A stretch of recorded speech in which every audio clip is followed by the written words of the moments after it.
ir con la senadora Antares Vázquez a la Torre para platicar precisamente con ella de esto que ocurre en el Senado, la aprobación en comisiones de la ley de revocación de mandato. Senadora, me da mucho gusto saludarla. ¿Cómo le va? Muy buenas tardes, muy buenas noches.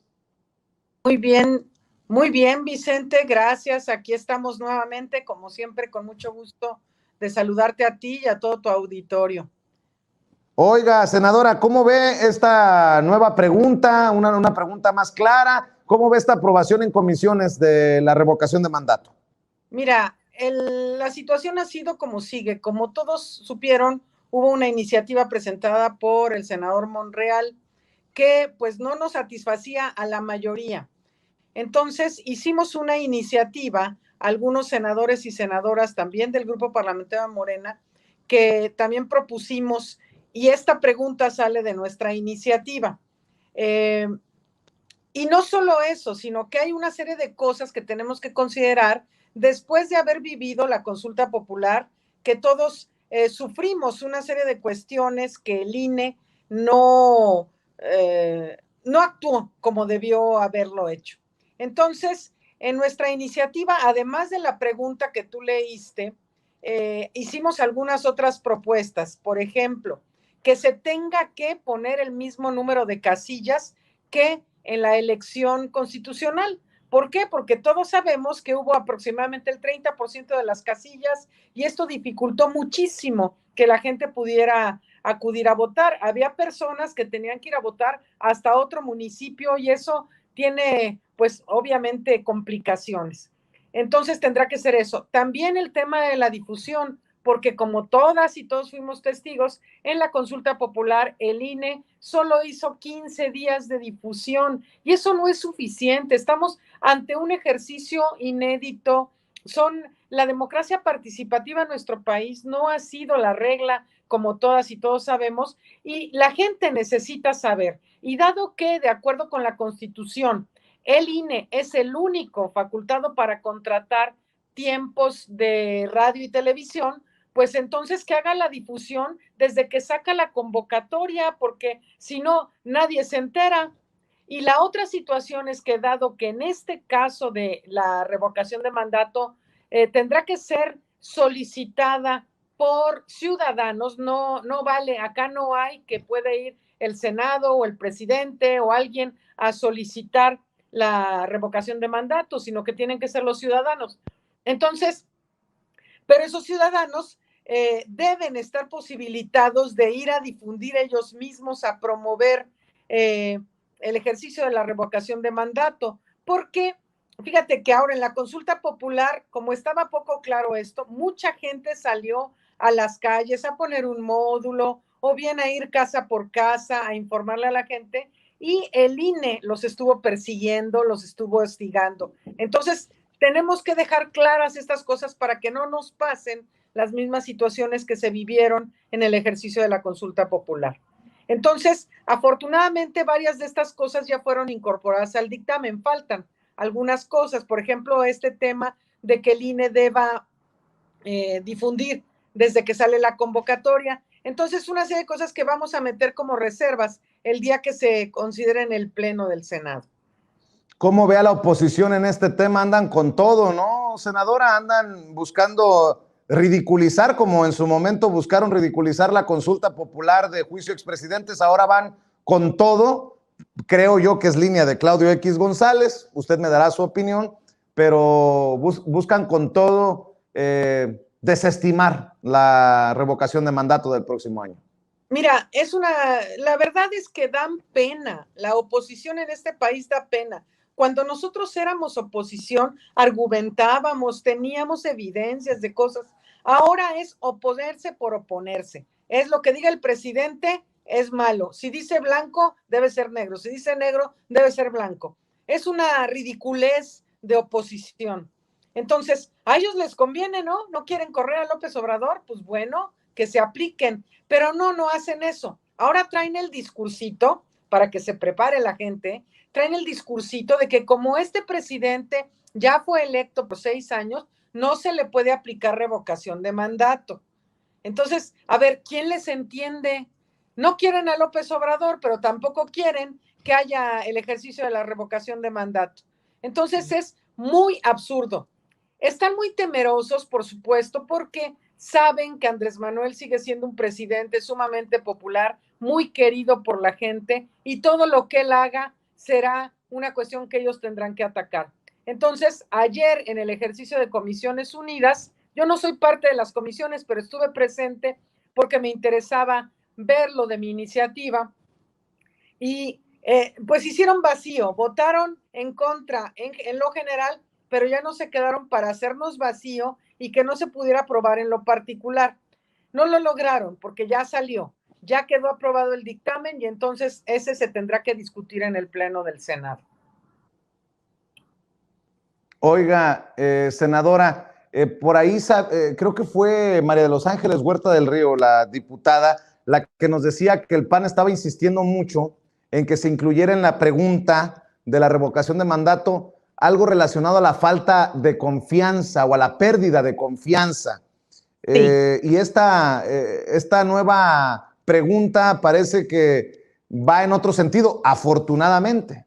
Mira, Vicente, es que ellos insisten en que se pregunte a la gente, así como, ¿está usted de acuerdo con que se ejecute la revocación de mandato del el titular del Ejecutivo Federal por la pérdida de la confianza? Entonces, es una pregunta que resulta poco clara para la ciudadanía, es confusa, no saben si deben votar por el sí o por el no, porque no les queda claro qué es esto. Entonces, lo que nosotros estamos argumentando es, al pueblo se le tiene que facilitar su derecho a este tipo de consultas. Entonces, la pregunta debe ser muy sencilla, muy clara, que la gente con la simpleza que tenga esta pregunta pueda responder sí o no sin ningún problema. Ahora, el que se fundamente el tema de la revocación de mandato corresponde a quienes sean los solicitantes. A quienes estén solicitando, entonces ellos sí tendrán que poner si la pérdida de confianza, que si no sé qué, etcétera. Pero a la gente hay que preguntarle con claridad. Ya vimos también la situación de la pregunta de la consulta popular, que la Corte hizo una cuestión tremenda, era todo un párrafo poco comprensible. Entonces, están confundiendo, uno, lo que debe ser en la solicitud, cómo se debe fundamentar la solicitud de la revocación de mandato, y otra cosa es cómo se debe preguntar a la ciudadanía el día del ejercicio. Así es. Oiga, senadora, traemos ahí un tema pendiente porque usted es precisamente de Guanajuato y ya salieron los panistas en Guanajuato a quejarse amargamente del presidente Andrés Manuel López Obrador porque dicen que León se quedaría sin abasto de agua de la presa El Zapotillo y todo por culpa del autoritario de López Obrador. Deme su opinión porque usted también le ha entrado a este tema. Mira, Vicente, el tema es para dejarle claro a todo el mundo en el país, porque en Guanajuato más o menos se tiene claro. La presa del Zapotillo está en Jalisco. Y el argumento de todos ellos que tienen muchos años diciendo es que León, no todo Guanajuato, solo la ciudad de León se está quedando sin agua. Y dicho sea de paso, déjame decirte que no solo es León, sino es todo el estado de Guanajuato. Es el estado que tiene más irregularidades, o más bien más pozos irregulares clandestinos que hay en el país. Y León, pues es la ciudad más grande del estado, 1.700.000 habitantes, y resulta que ya nos estamos llevando el agua de los otros municipios de San Francisco del Rincón, de Purísima del Rincón, de Romita, de Silao, y ahora también quieren el agua de la presa del Zapotillo que está en Jalisco. Entonces, ellos han estado haciendo un tema de conversación con anteriores gobernadores de Guanajuato y gobernadores de Jalisco para que se lleve una parte Jalisco y otra parte León, ni siquiera todo Guanajuato, León. Entonces, pero esto implicó que en la época de Zedillo se empezara con el trámite de la presa del Zapotillo. Y hace 11 años se hizo la cortina que está hasta ahora, sin preguntarle a la gente, por supuesto. O sea, ellos llegan y atropellan derechos de la gente. Entonces empiezan a levantar la cortina y los pueblos que van a ser inundados se van dando cuenta de la situación y empiezan a protestar. Algunos fueron cediendo, pero hay 3 pueblos que no han cedido y que ellos quieren preservar sus tierras y que no sean inundadas. Entonces, estos pueblos han estado en una resistencia durante años, pero años te estoy diciendo, el tema viene desde Zedillo. ¿Por qué no lo resolvió Fox, que tanto hace alaraca? ¿Por qué no lo resolvió Calderón, que también golpea todo el tiempo? ¿Por qué no le entró Peña Nieto? Y ahora resulta que es culpa de López Obrador, porque López Obrador odia a León, porque León, él no gana en León.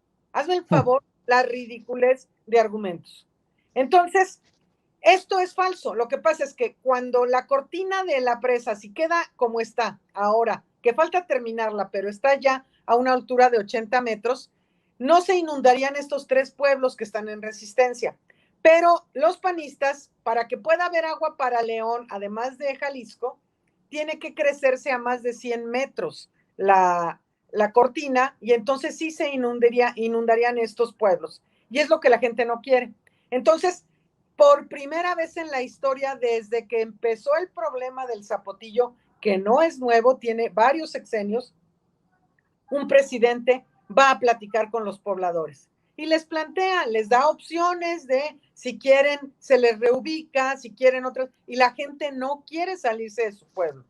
Entonces les dice, está bien, no se va a inundar, la cortina queda a 80 metros y no hay problema. Entonces se ponen como locos los panistas de Guanajuato a decir que el presidente no quiere, que quién sabe cuántas cosas, y que por culpa del presidente en León nos vamos a quedar sin agua. A ver, ¿por culpa del presidente o por culpa de la sobreexplotación de mantos acuíferos que tenemos en el estado de Guanajuato, que es desértico, que tenemos desde hace muchos años perforando pozos a más de 1000 metros de profundidad, que están cargados de metales pesados, nocivos para la salud, que eso es conocido desde hace mucho tiempo en Guanajuato, y que además instalaron una industria automotriz pujante en Guanajuato que es altamente consumidora de agua? Entonces, es culpa de López Obrador, caray, y se dedican a denostar porque los leoneses nos vamos a quedar sin agua por culpa de López Obrador. Entonces, la verdad es que es pura grilla de estas gentes, en lugar de buscar alternativas, porque ningún gobierno del estado de Guanajuato ha desarrollado una política pública de rescate del agua, que además tendría que estar operando más allá, pero en Guanajuato en particular, para buscar que se recarguen los acuíferos. Ellos parecen ser alérgicos a los árboles, los cortan todos. Entonces, ¿cómo quieren que haya agua? Hay que traerla siempre de otro lado, aunque dejemos inundados pueblos, aunque dejemos otros municipios sin agua. No es así. No se trata de los derechos humanos de los leoneses nada más, sino de los derechos humanos de todos. Ese es el punto, Vicente. Así es. Fíjese bien lo que le voy a preguntar sobre otro tema, senadora, si me permite. Ajá. Mario Delgado abrió la puerta para una supuesta o posible incorporación de personajes como Javier Corral a la Cuarta Transformación. Yo le pregunto su opinión. ¿Usted ve a Javier Corral en las filas, no sé si de Morena, pero sí de la Cuarta Transformación? ¿Usted ve cómo ve esa posibilidad? Y se lo pregunto por las últimas declaraciones de Javier Corral, quien es criticado muy seguido en este espacio. Obviamente no soy santo de su devoción, en algún momento me prometió la entrevista, me voy a sentar a esperar para que me cumpla, pero hay que destacar declaraciones muy fuertes de Javier Corral. Dice el todavía gobernador de Chihuahua, el panista Javier Corral, que el PAN está en un proceso de putrefacción, por lo que al dejar su gobierno el próximo 8 de septiembre, o sea, estamos a unas semanas, analizará su futuro político, que sin duda será lejos de la actual dirigencia. Admite los esfuerzos de la 4T y lamenta para la oposición constituida por el PRIAN que signifique claudicación, traición o entreguismo, que de seguir así ambos partidos no le verán ni el polvo a Morena en el 2024. Dice que en el PAN están en franco deterioro, yo diría en estado de putrefacción, y no solo por su convivencia con la corrupción, sino por este pragmatismo que lo hizo perder todo rumbo y lo hizo perder todo pasado de dignidad. No creo en estos dirigentes. Yo creo que estamos viviendo la peor época del PAN. Nunca habíamos tenido un dirigente tan mediocre. ¿Qué le pasó al PAN para pasar de Castillo Peraza a Marco Cortés? ¿Tiene remedio o no tiene remedio? Yo creo que ya no tiene remedio, porque es una maquinaria de intereses que se parece mucho a la del PRI, dijo Javier Corral. ¿Qué opinión le merece, si alguna, senadora, estas declaraciones de Javier Corral y lo que le planteaba de la posibilidad de que se brinque para acá? Mira, aquí hay varias cuestiones que acotar, Vicente. Primero, Morena es un partido político y como tal es un ente público que recibe recursos públicos y que no tiene la posibilidad de cerrarse a la incorporación de quien quiera hacerlo. Es parte del derecho de Javier Corral y de cualquier otro, no se le puede impedir. Él puede promover incluso un juicio para que se le admita y así tendrá que ser, ¿eh? O sea, no hay para dónde hacernos. Y hay que ver la historia de Javier Corral, porque él ha tenido muchos errores desde mi punto de vista como gobernador, pero cuando fue senador en el sexenio pasado, bueno, anterior, tuvo bastantes cuestiones que fueron progresistas y él está peleado con la cúpula del PAN desde hace muchos años, con los calderonistas y también con los de Marco Cortés, peleado a muerte. Y se les coló como candidato a la gobernatura de Chihuahua, esa es la verdad. Hubo ahí una ruptura y en una oportunidad él ganó esa gobernatura, pero no lo quieren. Tampoco quiere él a la que quedó de gobernadora, electa. Entonces él tiene ya una historia de muchos desencuentros con las dirigencias del PAN y esto, además estoy totalmente de acuerdo con él en que está en estado de putrefacciones. Bueno, cualquiera podemos ver eso, ¿no? Que es una cosa terrible. No sé qué vaya a hacer Javier Corral, no sé qué quiera hacer. Yo he escuchado por allí que pretendía irse a Movimiento Ciudadano, no lo sé. Pero pues tenemos esa situación. Que brinquen muchos, han brincado ya muchos, ya traemos a muchos chapulincitos acá y bueno, que la gente los juzgue. La militancia de Morena se encuentra muy agraviada por eso, porque ha habido muchas adiciones, no todas malas, ha habido algunas buenas, hay gentes decentes, pero hay otros que, bueno, ahí tenemos a algunos que han querido brincar como Toledo y luego no quiso y se fue al PT, ve nada más el desastre que hay.